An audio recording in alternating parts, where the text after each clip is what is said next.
अस्सलाम वालेकुम व्यूअर्स, मैं हूं आपका मेजबान अब्दुर्रहमान और आज डिस्कस करेंगे जियोथर्मल एनर्जी से पाकिस्तान में बिजली की पैदावार यानी जमीन की अंदरूनी हरारत को इस्तेमाल करते हुए पाकिस्तान में बिजली पैदा करने की कोशिश का आगाज हुआ है, जो पाकिस्तान की सबसे बड़ी तेल और गैस जोड़ने वाली कंपनी ने किया है, OGDCL, जो अपनी बंद पड़ी हुई 25 पुरानी गैस फील्ड से बिजली और हीटिंग हासिल करना चाहती है। बेसिकली जियोथर्मल एनर्जी ज़ेरे ज़मीन मौजूद उस हरारत को इस्तेमाल करने का नाम है जो कि हम लोग रूटीन के अंदर पानी वाली मोटर चलाकर इस्तेमाल करते हैं। जब गर्मियां होती हैं तो उसी पानी वाली मोटर के ज़रिए हमें ठंडा पानी दस्तयाब होता है, और जब सर्दियां आती हैं तो हम वही मोटर चलाएं तो हमें वो नीम गर्म पानी देती है। ये कैसे मुमकिन है? ये ज़ेरे ज़मीन अल्लाह की तरफ से दिया हुआ एक कांस्टेंट टेम्परेचर है, जिसके सबब हमें गर्मियों और सर्दियों में एक आसाइश नसीब होती है। इस हीट को हम लोग बिजली के तौर पे इस्तेमाल कर सकते हैं, हीटिंग के तौर पे दुनिया भर में इस्तेमाल किया जा रहा है, और इसके ज़रिए ना सिर्फ फैक्ट्रियाँ चल रही हैं, ग्रीन हाउसेस चल रहे हैं, घर चल रहे हैं, पावर प्लांट चल रहे हैं। अगर दुनिया की बात करें तो इस वक्त 16,355 मेगावाट बिजली इसी जियोथर्मल एनर्जी से पैदा की जा रही है दुनिया के 25 मुल्कों के अंदर, और हर साल इसके अंदर थोड़ा थोड़ा इजाफा भी रिकॉर्ड किया जा रहा है। तो हुआ क्या है कि OGDCL कंपनी ने अमेरिका की एक बड़ी कंपनी SLB, जो कि जियोथर्मल एनर्जी में एक्सपर्ट है, उसके साथ एक कोलैबोरेशन की है और अपनी 25 बंद पड़ी गैस फील्ड से ये हरारत हासिल करने का प्लान बनाया है। इब्तदाई तौर पर 9 पुराने कुओं को चेक किया जाएगा, एनालाइज किया जाएगा और देखा जाएगा कि उनके अंदर मौजूद जो ज़मीन की हरारत है उसे हम किस तरह यूटिलाइज कर सकते हैं। ये बहुत बड़ा पोटेंशियल है। पाकिस्तान में जियोथर्मल एनर्जी से 15,000 मेगावाट बिजली पैदा की जा सकती है। इसके अलावा हज़ारों मेगावाट बिजली के बराबर हम लोग ज़ेरे ज़मीन से हीट भी प्रोड्यूस कर सकते हैं, और वो कौन से एरियाज में ज़्यादा प्रोड्यूस होगी?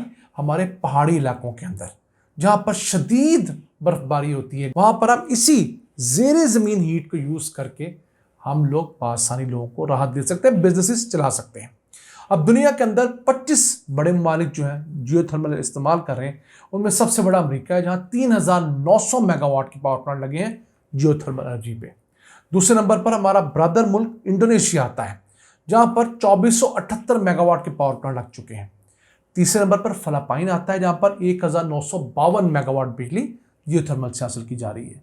चौथे नंबर पर तुर्की आता है, 1691 मेगावाट बिजली हासिल कर रहे हैं 1042 मेगावाट के साथ, और हमसे कमज़ोर मुल्क समझा जाने वाला कीनिया, वो भी 985 मेगावाट बिजली जियोथर्मल सोर्स से हासिल कर रहा है। जबकि पाकिस्तान में 1 मेगावाट तो क्या 1 किलोवाट बिजली भी जियोथर्मल से हासिल करना नहीं शुरू की गई। हम दुनिया से इन नई टेक्नोलॉजीज़ में इस कदर पीछे हैं। आप इस चीज़ से इसका अंदाज़ा लगा लीजिए। अब जियोथर्मल एनर्जी पहली दफ़ा 1827 के अंदर यूटिलाइज की गई थी, फिर 1904 के अंदर इससे बिजली इब्तदाई तौर पर बनाई गई। 1931 के अंदर इटली में प्रॉपरली कमर्शियल लेवल पे इससे बिजली बनाने का आगाज़ हुआ। तो पाकिस्तान के अंदर भी अगर ये सोर्स हम लोग इस्तेमाल कर लेते हैं और पुरानी बंद पड़ी गैस फील्ड से अगर हम आगाज़ करते हैं तो ये बहुत अच्छा सोर्स होगा। हम लोगों ने ज़मीन के अंदर हज़ारों फुट गहराई तक तो बोर किए हुए हैं, वो बंद पड़े हैं। अगर उन बोर के अंदर हम पानी फेंकें ऊपर से पंप के ज़रिए, उस पानी को हम रिवॉल्व करके ऊपर लेकर आए तो वो 200 सेंटीग्रेड तक गर्म हो सकता है। नीचे वो बुखारात बन जाएंगे इस कदर ज़्यादा टेम्परेचर पे।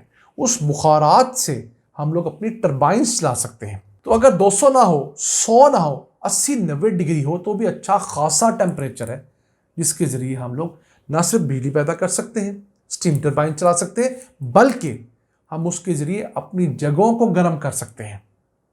अब अल्लाह ताला ने कुदरत ये रखी है कि ज़मीन के अंदर सतह ज़मीन से नीचे जाएं तो 10 फुट से लेकर 40 फुट तक का एक ऐसा पैच है, एक ऐसी लेयर है जिसका टेम्परेचर पूरा साल बराबर रहता है, जो कि 12 डिग्री सेंटीग्रेड से लेकर 16 डिग्री सेंटीग्रेड के दरमियान रहता है।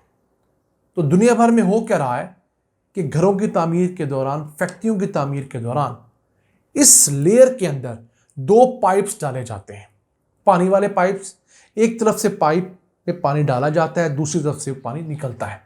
तो ये एल्युमिनियम के या स्टील के पाइप होते हैं। तो अगर गर्मियों में बाहर 40 डिग्री सेंटीग्रेड है और ज़ेरे ज़मीन टेम्परेचर जहाँ पर आपने पाइप डाले हुए हैं वहाँ पर 12-16 डिग्री सेंटीग्रेड है, तो पानी बाहर से गर्म अंदर जाएगा और वहाँ से ठंडा होकर वापस आएगा। तो आगे लगा हुआ एक पंखा, एक मोटर उस ठंडे पानी के ज़रिए घर के अंदर ठंडी हवा सर्कुलेट कर देगी। इसी तरह जब सर्दियाँ आएंगी तो बाहर जो टेम्परेचर है 5, 7, 8 डिग्री है, तो जो पानी ज़मीन के अंदर से गुजर के आएगा वो घर के टेम्परेचर से निस्बतन गर्म होगा, जिस तरह पानी वाली मोटर में होता है। तो उस पानी के पाइप के अंदर से जो हीट होगी वो उस पंप के ज़रिए पूरे घर के अंदर एक गर्म हवा फैला देगी। इस सिंपल टेक्नोलॉजी को पूरी दुनिया के अहम मुल्कों के अंदर जियोथर्मल हीट पंप के ज़रिए घरों में, फैक्ट्रियों में, फार्म्स में इस्तेमाल किया जा रहा है और पिछली कई दिहाइयों से इस्तेमाल किया जा रहा है। फ़र्क ये है कि हम इस मामले में बहुत पीछे हैं। अब ये टेक्निक बहुत ज़्यादा महंगी नहीं है।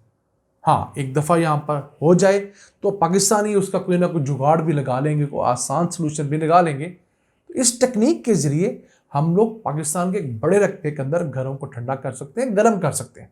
हाँ, जो बिजली पैदा करने वाला एक सोर्स है, जो बिजली पैदा करने का जरिया है, वो पूरे पाकिस्तान में हर जगह अवेलेबल नहीं है। वो हमारे गिलगित बल्तिस्तान, खैर पख्तूनख्वा के बहुत सारे इलाकों में अवेलेबल है, बलूचिस्तान के बहुत सारे इलाकों के अंदर है, फिर सिंध के कई पैचेस ऐसे हैं जहाँ पर हम इस जियोथर्मल सोर्स से बिजली पैदा कर सकते हैं। और ये ज़्यादातर कहाँ होता है? जहाँ पर ज़मीन के अंदर फॉल्ट लाइंस आती हैं, यानी जो फॉल्ट लाइंस किसी मुल्क के लिए ज़लज़ले का सबब बनती हैं, उन्हीं फॉल्ट लाइंस को इस्तेमाल करके हम लोग ये जियोथर्मल एनर्जी भी इस्तेमाल कर सकते हैं। क्यों? ज़मीन के अंदर जो मेंटल होता है, कोर ऑफ द अर्थ जो है, वो बहुत ज़्यादा गर्म होता है।